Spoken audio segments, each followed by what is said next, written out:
மக்களுக்கு நல்லது பண்றதுக்கு அரசியலுக்கு வாங்கடா, கொள்ளை அடிக்கிறது கொலை பண்றதுக்கு அரசியலுக்கு. கண்ணா 2 லட்டு திங்க ஆசையா அப்படிங்கிற மாதிரி தலைவர் விஜய் அவர்களுடைய நீங்களாம் எதிர்பார்த்துக்கிட்டு இருந்த மாதிரி தலைவர் விஜய் அவர்களுடைய அந்த பெரம்பூர் தொகுதியிலையும் அந்த வேட்புமனு தற்போது ஏற்கப்பட்டிருக்கிறது. இப்போ திருச்சி பக்கமான திருச்சி கிழக்கில் கொஞ்சம் நேரம் நிறுத்தி வச்சிருந்தாங்க. என்ன காரணம்னா கரண்ட் இல்லாமல் இருந்திருக்காங்க கொஞ்ச நேரம், அதனால நிறுத்தி வச்சிருக்கிறாங்க. இப்போ அதுவும் ஏற்கப்பட்டிருக்கிறது, சந்தோஷமான விஷயம். போட்டு போலன்னு போலக்க போறாங்க அந்த திருச்சி கிழக்கிலையும் பெரம்பூர் தொகுதியிலும் அப்படிங்கிறத பார்க்குறோம். அதற்கு பிறகு பில்லிவாக்கத்தில் நம்மளுடைய ஆதவர்ஜினுடைய மனு நிறுத்தி வச்சிருக்கிறாங்க. அதற்கு பிறகு ஆர்கே நகரில் நம்ம மரியவில்சனுடைய மனுவும் இப்போ நிறுத்தி வைக்கப்பட்டிருக்கு. அங்கே சில ஆட்சேபனைகள் இருந்திருக்கு அப்படிங்கிறத பார்க்குறோம். சரி, இந்த தற்போதைய களம் எதை நோக்கி போயிட்டு இருக்கு அப்படிங்கிறது விரிவாக பார்க்கலாம். வாங்க வீடியோக்குள்ள போலாம். நான் உங்கள் ஏன் தாத்தா. நான் தன்னந்தனியாளு நீயால நம்ம பாரு கொஞ்சம் நவுந்தேன்னா இங்க எட்ட கோடி பேரு நல்ல பாங்கு கேட்டு எங்க விசில சத்தம் கேட்டு நல்ல பங்கா பாரு நீ விசில கடி ஓட்ட. நம்ம வீடியோக்களை பாருங்க, நம்மளோட சேனலை சப்ஸ்கிரைப் பண்ணி வச்சுருங்க, லைக் பண்ணுங்க, ஷேர் பண்ணுங்க. அதுக்கு பிறகு நீங்க கமெண்ட் செக்ஷன்ல கமெண்ட் பண்ணுங்க. வாங்க வீடியோக்குள்ள போலாம். அதாவது நேற்று மெயினாக பார்க்கறதுக்கு முன்னாடி ஒரு விஷயத்தை பார்க்கணும். சீமான் அவர்கள் 2024 ஒரு வீடியோ ஒன்று பேசியிருந்தா அதை நம்ம பார்க்க முடிஞ்சுது. அதாவது இந்த திராவிட கட்சியில என்ன சொல்லிட்டு இருக்கிறாங்கன்னா, தம்பி விஜய் என்னுடைய ஓட்டை காலி பண்ண போற நினைச்சுக்கிறாங்க. அதான் இல்ல, நாங்க 2 பேரும் அண்ணன் தம்பி சேர்ந்து உங்களை காலி பண்ண போறோம் அப்படின்ட்டு. இப்ப ஒரு கட்சி ஆரம்பிக்க போறாரு, அரசியலுக்கு வர்றாரு அப்படிங்கறது தெரிஞ்ச உறுதியான பிறகு அது பிரச்சனையா படுது. இப்ப அவர் வர்றது அதிமுகவுக்கு ஆபத்து இல்லையா? எனக்கு தான் ஆபத்தான். அவங்க அடிச்சுக்கிறோம், மோதி விட்டுறாங்களா? நாங்க 2 பேரும் அடிச்சுக்கிறோம், நீங்க கனவுல நினைக்காத. நாங்க 2 பேரும் சேர்ந்து பூரா பேர் அடிச்சு சாச்சுக்கிறோம். பாத்துக்க, நான் இங்க 2 பிஸ்கட் போட்டேன், அவ்வளவு நன்றியோட இருக்கு. மனுஷங்க அப்படி இருக்கீங்களா? ஏன்டா அப்படி இருக்கீங்க? வெக்கமே இல்லாம அண்ணன் ஒரு வீடியோ விட்டாப்புங்களேன். அதுக்கு பிறகு கொஞ்சம் காலம் முடிய தள்ளி வந்தீங்கன்னா, அதற்கு பிறகு ஏன் தம்பி நான் முதலமைச்சர் பதவி கொடுப்பேங்க. இப்போ விஜய் எந்த கொள்கையும் அறிவிக்கவே இல்லை, அதுக்குள்ள தரந்த படம் அடிச்சுக்கிட்டு நின்னந்தா போல வெக்கமே இல்லாம அதையும் விட்டாச்சு. அதுக்கு பிறகு லால் அடிபட்டு சாவானா அது இதுன்னு இன்னைக்கு எங்க நிற்குதுன்னா, அதாவது தாவேக்கா தொண்டர்களை தாக்குற அளவுக்கு நிற்கிறா போல. அவனை கூட்டிவான், எவாடா டிவி திருப்பாடு, எவாடா டிவிடா வாடா, அவனை கூட்டான.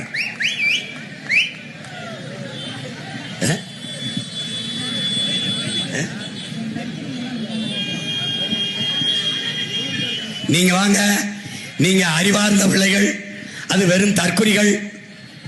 அந்த அளவுக்கு அதை முத்தி போச்சு. மனநலம் காப்பகத்தோட டீனே வருதானே முத்தாம என்ன பண்ணோம் அப்படி இருந்தால் தான் அந்த காட்சி.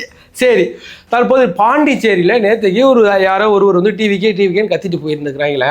ஐயோ, கத்திர உனக்கு நீ ஆளே அங்கே சாப்பிட்டு திரும்ப டிவிக்கேன்னு கத்திருக்கிற. நீ தளபதினா கத்திட்டு இருக்கிற.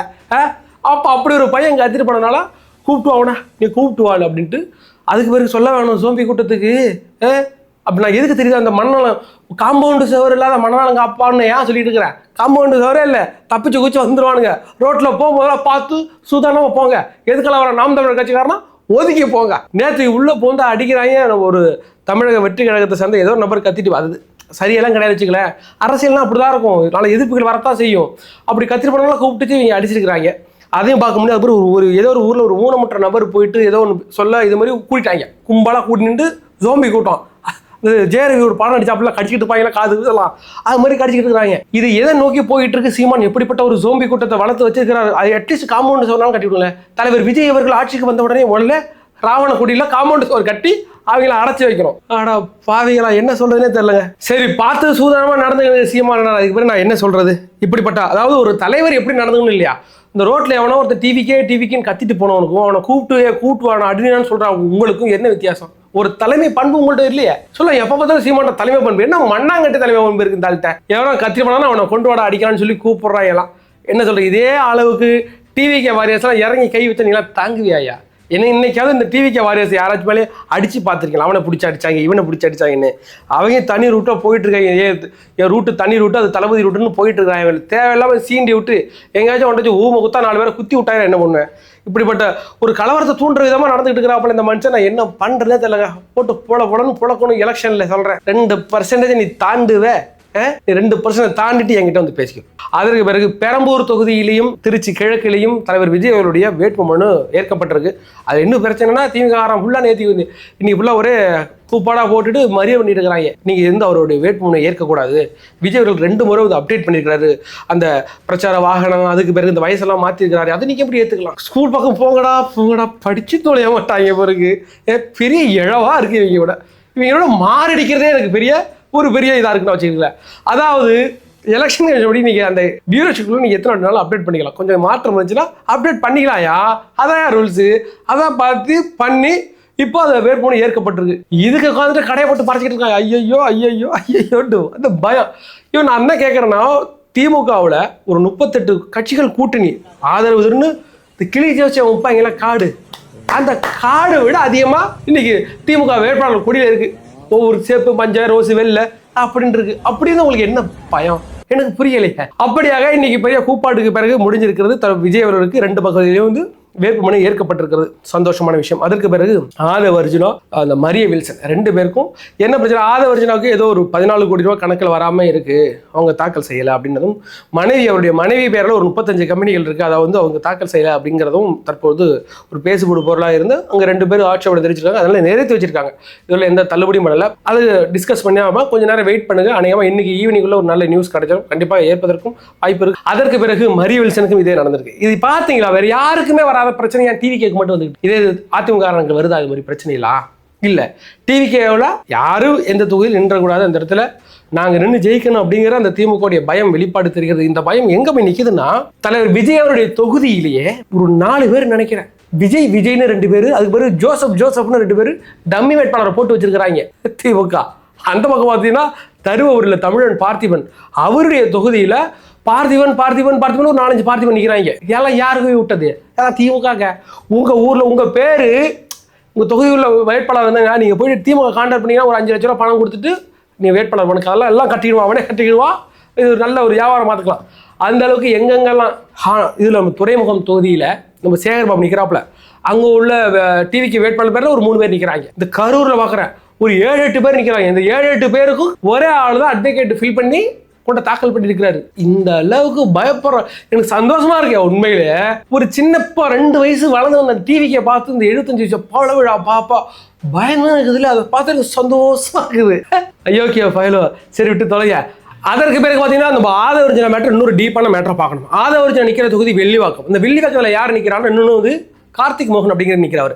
கார்த்திக் மோகனை நிற்க வச்சது யாருன்னு பார்த்தீங்கன்னா சபரீசன். ஏன் நிற்க வச்சாருன்னா, இந்த கார்த்திக் மோகனுடைய ஒய்ஃப் இருக்காங்கல்ல, அவர் சபரீசன் கம்பெனியில் ஒரு ஷேர் ஹோல்டராக இருக்கிறாங்க. அதனால தன்னுடைய கணவரை நிறுத்தி வைக்கணும்னு அங்கே கொடுத்ததுனால அங்கே இங்கே நிறுத்தி வச்சு இப்போ யார் பிரச்சாரம் பண்ணதுக்கு அந்த களத்தில் யார் இறங்கியிருக்கான்னு பார்த்தீங்கன்னா சபரீசன். அவர் நேரடியாக களத்தில் இறங்கியிருக்காரு. என்ன காரணம்னா, ஒரு காலத்தில் ஆதவர்ஜனா எங்கே இருந்தார்? சபரீசன் கூட இருந்தார். அதே அந்த ஆன் மீடியாவில் ஒர்க் பண்ணிட்டு இருந்தார். அதற்கு பிறகு அவர் வந்து தற்போது வேற ஒரு அந்த வாய்ஸ் ஆஃப் காமன் தொடங்கி விஜயர்களுக்காக வேலை செஞ்சுட்டு இருக்கிறார். இப்போ எதிர்க்கிறாங்க இவரை எப்படியாச்சும் காலி பண்ணி ஆகணுன்ட்டு முழு மூச்சா இறங்கி அந்த வில்லிவாக்கத்தில் செயல்பட்டு இருக்காங்க. அதன் காரணமாக தான் இப்போ ஆதவர்ஜனோட மனு தற்போது நிறுத்தி வைக்கப்பட்டிருக்குல்ல, அதுக்கு இவங்க தான் மிகப்பெரிய காரணம். எப்படியாவது இங்கே தோக்கடிச்சுன்னு சபரீசனை இறங்கி வேலை செய்கிற அளவுக்கு யார் அவரு? இதை கேட்கிறேன். திமுகவுக்கு அவருக்கு என்ன சம்பந்தம்? நீங்க ஸ்டாலினுடைய மருமகனா இருந்தா நீங்க தனியா உங்க தொழிலை பாருங்க. நீங்க வானம்னு பெரிய அளவில் ஸ்பேஸ் கம்பெனி ஒன்று ஆரம்பிக்கிறீங்க, அது யூஸ் பண்ணிட்டு போயிட்டு இருக்கீங்க, தெரியும், விட்டுருங்க. நீங்க அரசியலுக்கு வந்து இதை பண்ணக்கூடிய அளவுக்கு ஸ்டாலின் அவர்கள் உங்களுக்கு அந்த அளவுக்கு உரிமை கொடுத்துருக்கிறார். அந்த அளவுக்கு தமிழ்நாடு மக்கள் முட்டாளா அப்படிங்கிறத நீங்க வில்லிவாக்கம் தொகுதியில நம்ம பார்க்கலாம். கண்டிப்பாக பார்க்கலாம் அந்த மக்கள் என்ன மாதிரியான தீர்ப்பு கொடுக்குறாங்க அப்படிங்கிறத நம்ம பார்க்கலாம். அதற்கு பிறகு இன்னொரு விஷயம் என்னன்னா, நம்ம ராமதாஸ் ஐயா உச்சநீதிமன்றத்தில் ஒரு வழக்கு ஒன்று தொடுத்திருக்கிறார். அவசர வழக்காக தொடுத்திருக்கிறார். மாம்பழம் சின்னத்தை முடக்க வேண்டும் என்று ஒன்று கொடுத்திருக்கிறார். இது ஏற்கப்படுமானா கண்டிப்பாக ஏற்கப்பட்டு விசாரிக்கப்படும் உடனடியாக. ஆனால் என்ன தீர்ப்பு கிடைக்க போகிறது அப்படிங்கிறது தெரியல. ஒருவேளை இந்த மாம்பழம் சின்னத்தை முடக்கிட்டாங்கன்னு வச்சுங்களேன், பாமகவுக்கு மிகப்பெரிய அடியா இருக்கும். ஏன்னு கேட்டால் 18 தொகுதிகளில் வந்து அந்த இடங்களில் அதிமுக சார்பாக நிற்கிறாங்க. அந்த அதிமுக சார்பில் நான் உங்களுக்கு ஏற்கனவே சொல்லியிருக்கேன், திமுகவாக இருந்தாலும் சரி, அதிமுகவாக இருந்தாலும் சரி, எந்த கட்சியாக இருந்தாலும் சரி, சின்னம் அப்படிங்கிறது மிக ஒரு முக்கியமான ஒரு பங்காற்றுறது. அதுவும் பல காலமாக இருக்குல்ல. இப்போ டிவிக்கோட விசில் இருக்கு, அவங்க பல காலமாக இருக்கிறாங்க இல்லை, அது பெரிய அளவில் வந்து பங்காற்றும். இப்போ வந்து எல்லாருக்கும் இந்த வயசானவங்களுக்கெல்லாம் பேர் கூட படிக்க தெரியாது. கரெக்டாக எங்கோட்ட ஓட்டு போடுவாங்க, இதில் கொண்ட இந்த மாம்பழ சின்னத்தில் ஓட்டு போடுவாங்க, அப்படி இலக்கணம் அமுக்குறாங்க. அப்படி இருக்கிற பட்சத்தில் இது ஒரு பெரிய பாதிப்பு ஏற்படுத்தும். இதே விஜய் விஷயத்தோட நான் சொல்லியிருந்தேன். பெரம்பூர் தொகுதியில் யார் நிற்கிறாங்க? திலகபாமா நிற்கிறாங்க. அவங்க அதிமுக சார்பாக பாமகவின் ஒரு வேட்பாளர் நிறுத்தப்பட்டிருக்கிறார். அங்கே வந்து அந்த சின்னம் உடையப்பட்டது, அங்கே சின்னம் கிடைக்கல, வேற ஒரு சின்னம் தான் நிற்கணும் அப்படிங்கிற பட்சத்தில் அவங்க டேரெக்டாக அதிமுக இறக்கிறதோட வாய்ப்பு இருக்குன்னு வச்சுக்கல. ஒருவேளை வேற சின்னம் அங்கே நிற்கணும்னா அந்த சின்னத்துக்கான ஓட்டெல்லாம் குறையும். அந்த ஓட்டு எங்கே வரும், டிவிக்கு வருமானு கேட்டால் அதெல்லாம் என்னால் சொல்ல முடியாது. பட் ஸ்பிளிட் ஆகிறதுக்கு அதிக வாய்ப்பு இருக்குது அப்படின்னு தான் நம்ம பார்க்குறோம். அதற்கு பிறகு இப்போ நம்ம சொல்லியிருந்தோம்ல, இப்போ டம்மி வேட்பாளர் எங்கே பார்த்தா நிப்பாட்டுறாங்க அப்படின்னு. அவங்களாம் டிவிக்கு தொண்டர்கள் நீங்கள் ஒன்றே ஒன்று சொல்லுங்க, இவங்க ஒரு முட்டாளவை, நான் என்னதான் சொல்கிறது, இவங்க கொஞ்ச நாள் அறிவு இருக்குதா? அதாவது இப்போ இதுதான் அந்த போர்டுன்னு வச்சுக்கல. இந்த போர்டில் ஃபர்ஸ்ட் ரோல் நம்பர் 1, அதுக்கு பிறகு அந்த வேட்பாளருடைய பேர், அதுக்கு பிறகு அந்த வேட்பாளருடைய ஃபோட்டோ, அதுக்கு பிறகு அந்த சின்னம் இருக்கும், அதுக்கு பிறகு ஒரு பட்டன் இருக்கும். நம்ம எல்லாருக்கும் தெரியும் விசில் சின்னம் எல்லாம் சொல்லி மக்கள் கொண்டு போட்டாங்க. அதுக்கு பிறகு ஒரு பேப்பர் மாதிரி கொடுத்து ஊர் மக்கள்கிட்ட ஒன்று காமிப்பாங்க, இந்த அதுக்கு பிறகு விசில். ரொம்ப இந்த வயசானவங்க இருப்பாங்கல்ல, எபோ 60 வயசுக்கு 60 வயசுக்கு மேலே உள்ளவங்களுக்கு கொஞ்சம் கன்ஃபியூஷன் வரலாம். அவங்களுக்கு மேக்ஸிமம் படிக்க தெரியாமல் இருந்தாங்கன்னா அவங்களுக்கு ஒன்றே ஒன்று மட்டும்தான், பேரா படிக்க வராங்க, அது எதுக்கடா விஜய் இருக்கா படிக்க வராங்க, எங்கே சிம்பிள் இருக்குது, எங்கே விசில் சின்னம் இருக்குன்னு அந்த விசிலை போய் அமைக்கிட்டு வர போகுது. அது எந்த பிரச்சனை கிடையாது. கொஞ்சம் ஒரு 50 வயசுக்கு கொஞ்சம் கீழே உள்ளவங்களும் கொஞ்சம் கன்ஃபியூஷன் வரலாம். அதுலேயும் தெளிவாக இருக்குது, விஜயோட ஃபோட்டோ இருக்க போது அந்த மூஞ்சை எத்தனை வருஷம் பார்த்துக்கிறாங்க, 35 வருஷமா பார்த்துட்டு இருக்காங்க. அதை மறந்து போயிட போதா? ஏன்னா தேவையில்லாமல் செலவு பண்ணி இருக்கிறீங்க. சிஎம் சாரோட காசு அடிக்கிறதுல நீ தான்டா. அப்படியாக நம்ம என்ன சொல்றது தெரியல. அப்படியாக இவங்கெல்லாம் ஒரு புதிய திட்டங்கள் வகுத்துக்கிட்டு இருக்கிறாங்கல்ல, இதெல்லாம் எந்த வகையிலும் உங்களுக்கு பயன்பெறாது. என்ன கேட்டீங்கன்னா, ஏற்கனவே போடி தொகுதியில் நம்ம ஓ பன்னீர்செல்வம் அவர் நின்னாரு. ஓ பன்னீர்செல்வங்கிற பேரில் மட்டும் 13 பேர் நின்னாங்க அதே தொகுதியில், இந்த எல்லா சுயேட்சை வேட்பாளர்கள். இவர் நம்ம ஓ பன்னீர்செல்வம் 3 லட்சம் ஓட்டு தோத்து போயிட்டாப்ல. ஆனால் சுயேட்சையிலேயே இந்தியாவிலேயே அதிக வாக்குகள் பெற்ற ஒரே மனுஷன் அந்த ஓ பன்னீர்செல்வம் தான். அவருக்கு எப்படி வந்துச்சு? 13 ஓ பன்னீர்செல்வம் நிப்பாட்டியும் அவருக்கு கிடைக்க வேண்டிய வாக்குகள் கிடைச்சது இல்லை. மற்ற ஓ பன்னீர்செல்வத்தில் 2 ஓட்டு 3 ஓட்டு 6 ஓட்டு 10 ஓட்டு தான் கிடைச்சிது. இதெல்லாம் தெரியாதா? ஓ பன்னீர்செல்வத்துக்கு அப்படி மக்கள் கொண்ட போடுறாங்கன்னா அவங்களுக்கு சின்னத்தை சொல்லிட்டாங்க, பலாப்பழம் தளபதி சீமான் கத்த மாதிரி கத்த வேண்டியதான். அப்படியாக பதியப்பட்டது. இப்ப விசில் சின்னம் ஊர் உலகம்லாம் போய் எல்லாம் முழுக்கெல்லாம் போய் சேர்ந்துருக்கு. இந்த நேரத்தில் கொண்டு வராங்க புதுசாக எங்க தாத்தா காலத்து டெக்னிக்கை கொண்டாந்து வைக்கிறாங்க. டம்மி வேட்பாளர் போடுறோம் போங்கடா போக்கத்தவங்களா. அப்படியாக இதெல்லாம் எந்த வகையிலும் டிவிக்கு வேட்பாளர் ஒரு சீண்டி கூட பார்க்காது அப்படின்னு தான் பார்க்குறோம். இன்னைக்கு பல செய்தி ஊடகங்களில் பார்க்கும்போது கூட மனசு வருத்தமாக இருக்குங்க. நடிகர் கட்சி, நடிகர் விஜய் தோன்றினார். அந்த மனுஷன் தான் ஓப்பன் பண்ணிட்டு நான் ஒரு கட்சியை ஓப்பன் பண்ணுற மக்களுக்காக உடைக்கிறேன்னு அந்த நடிப்பை விட்டுட்டு மனுஷன் வந்துட்டான். நடிகர் விஜய் வேட்புமனு தாக்கல் செய்தார். நடிகர் விஜய் அவர்களுடைய அந்த வேட்புமனு ஏற்கப்பட்டிருக்கிறது இப்போ இந்த டிவியில் போடுறாங்க. இப்போ கொஞ்ச நாளைக்கு முன்னாடி இந்த பாலிமர் நியூஸில் போடுறாங்க, ஜோசப் விஜய் அவர்கள் பிரச்சாரம் மேற்கொள்ளிருக்கிறார். ஜோசப் விஜய் பிரச்சாரம் மேற்கொள்கிறார். நீங்கள் சொன்னாலும் சொல்லாமல் இருந்தாலும் ஒரு ஜோசப் விஜய் தான், புரியுதா? ஆனால் எங்களுக்கு அவர் எப்படி அறிமுகமாகிறார்? விஜய் என்ற பேரில் தான். அவர் வந்து ஹிந்துவா, முஸ்லீமா, கிறிஸ்டின். அவர் கிறிஸ்டின்ங்கிறதே அந்த ஹச்ராஜா மேட்டருக்கு போகிறதா எங்கள் எல்லாருக்கும் தெரியும்.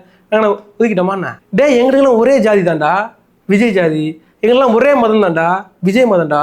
என்னடா நீங்கள் நினச்சிட்டு, எங்களுக்கெல்லாம் ஒரே இனம் தான், எங்களுடைய மொழி விஜய் மொழி. நாங்கள் தமிழை, நீ என்னடா ஒரு தமிழ் தேசியத்திலிருந்து நீ வந்து இப்படி பேசிட்ட. இன்னைக்கு தமிழ்நாட்டின் ஒரு தலைவராக உருவெடுத்திருக்கிற அந்த விஜய் என்ற நபரை தமிழும் அதுதான். என்னுடைய தமிழ் விஜய் நான் சொல்லல, என்ன எனக்கு என்னது, என்னுடைய தமிழ் என் தாய் அப்படின்னு சொல்றேன்ல, எங்க அம்மா இருக்குல்ல அது என்னோட தமிழ். அப்படி பார்க்கும்போது என் தலைவனை நான் தமிழா பார்ப்பேன். நீங்க வந்து அவர் வந்து ஜோசப் விஜய் அப்படிங்கிறதுனாலையும் நடிகர் விஜய்ங்கிறதுனாலும் கூத்தாடிங்கிறதுனால நான் விட்டுட்டு போயிடுவோமா? அந்த மனிதன் தன்னுடைய தொழிலை விட்டுட்டு இன்னைக்கு ஆட்சி செய்ய வந்திருக்கிறார், என் மக்களுக்காக செய்ய வந்திருக்கிறாருன்னா எங்களுக்கு அவர் சினிமா மூலமா தான் தெரியும். நான் இல்லைன்னு சொல்லலையா. நாங்கள் சினிமா மூலமாக அந்த மனுஷனை 30-35 வருஷம் பார்த்து அதுக்கு பிறகு அந்த மக்கள் எல்லாம் வந்திருக்கிறாங்க, புரியுதா? அதனால அவன் நடிகர், அவன் கூத்தாடி அப்படிங்கிறதுனால அந்த மக்கள் விட்டுட்டு போவாங்கலாம் நீங்கள் நினைக்க இந்த டிவி நியூஸ் கார்டில் போடுறதுனாலலாம் அந்த மக்கள் அப்படியே நடிகன் விட்டுட்டு போயிடாங்க மட்டும் நீங்கள் நினச்சிடாதீங்க. எங்களுடைய கடைசி நம்பிக்கை அந்த விஜய். ஏன்னு கேட்டிங்கன்னா, கடந்த 60 ஆண்டு காலமாக காங்கிரஸ் கட்சிக்கு பிறகு திமுக அதிமுக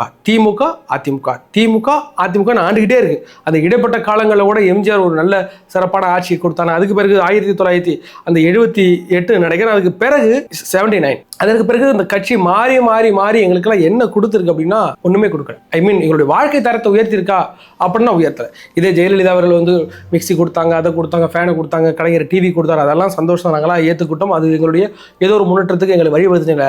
மக்கள் அடிப்படை அவங்களுடைய வாழ்க்கை ரீதியாக என்ன உயர்ந்தார்கள்? இன்னும் குடிசைகள் இருக்கு, எங்க பார்த்தாலும் இன்னும் குடிசைகள் இருக்கு. ரோட்டோரத்தில் தங்கிக்கிட்டு இருக்காத இந்த மக்களுடைய நிலை இதுவரையும் மாறல. அதெல்லாம் மாற்றுவதற்காக இத்தனை வருஷம் மாற்றி போட்டு என்னடா கண்டோம்? திமுகவுக்கு ஓட்டு போட்டோம், அவங்க மோசம் பண்ணிட்டான். மறுபடியும் அதை மாற்றி அதிமுக போட்டு அவன் மோசம் பண்ணுறான். அது பேர் திமுக போட்டு இவன் மோசம் பண்ணுறான். அப்போ இவருடைய நம்பிக்கைகளை நீங்கள் வாக்குகளாக பெற்று எங்களை சீரழித்தீர்கள்.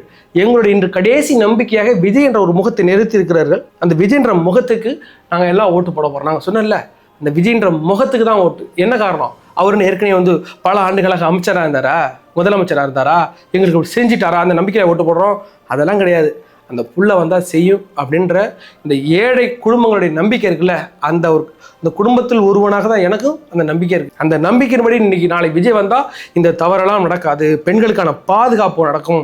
ஏன்னா கடந்த ஆண்டுகள்லாம் இதே எடப்பாடி ஆட்சி காலத்துலையும் சரி, இன்னைக்கு ஸ்டாலின் ஆட்சி காலத்துலையும் சரி, பெண்களுக்கான பாதுகாப்பு கேள்விக்குறியாக தான் இருக்குது. இதே பொள்ளாச்சியில் அந்த சம்பவம் நடக்கும்போது, கன்னியாகுமரியில் அந்த சம்பவம் நடக்கும்போது, இப்போ அண்ணா பல்கலைக்கழகம், கோயம்புத்தூர்ல இந்த விமான நிலையத்தில் நடந்த அந்த ஒரு இஷ்யூ, அதே மாதிரி இந்த ஒட்டஞ்சத்திரத்தில் நடந்த இஷ்யூ, அதுக்கு கிருஷ்ணகிரியில் 2.5 வயசு குழந்தைக்கு நடந்த இஷ்யூன்னு இந்த குழந்தைகளின் பாதுகாப்பும் பெண்களின் பாதுகாப்பு கேள்விக்குறியார்களா?